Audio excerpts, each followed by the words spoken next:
Dimanche 8 mars, à 10 heures, nous vous donnons rendez-vous pour le culte. Un culte un peu plus court que d'habitude, puisque à 11 heures, ce sera notre assemblée générale. L'assemblée générale de deux associations pour une même communauté. L'association cultuelle Église protestante unie de Paris-Belleville, et puis notre association d'entraide, le Bon Foyer. L'Assemblée générale, c'est une tradition qui est beaucoup plus ancienne que ce qu'on croit, bien que ce soit une obligation qui nous est donnée par les lois de 1901 et 1905.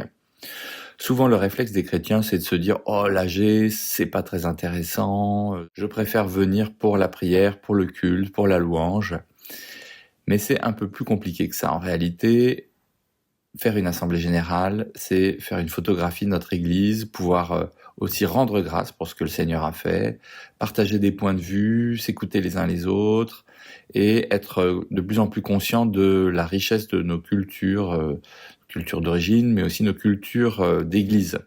Contrairement à ce qu'on pourrait imaginer, eh bien, dans la Bible, il y a souvent des récits d'assemblée générale, si on peut dire les choses comme ça. Des moments décisifs pour le peuple de Dieu, dans l'Ancien Testament, dans le Nouveau Testament et pour aujourd'hui. On peut prendre la situation d'assemblée générale avec Moïse en Deutéronome 5, ou encore l'assemblée générale avec Josué en Josué 23. On pourrait parler de l'assemblée générale de Salomon en 1 Roi 8, à l'occasion de la dédicace du temple, la grande assemblée générale d'Esdras au moment où la foi juive est refondée après l'exil, ou encore l'assemblée générale des apôtres avec, en acte 15, le concile de Jérusalem.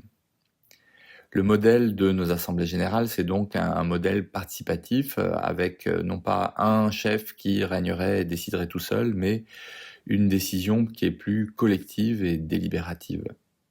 C'est notre héritage puisque ce système inspiré de la Bible a fondé les bases de l'organisation des communautés protestantes.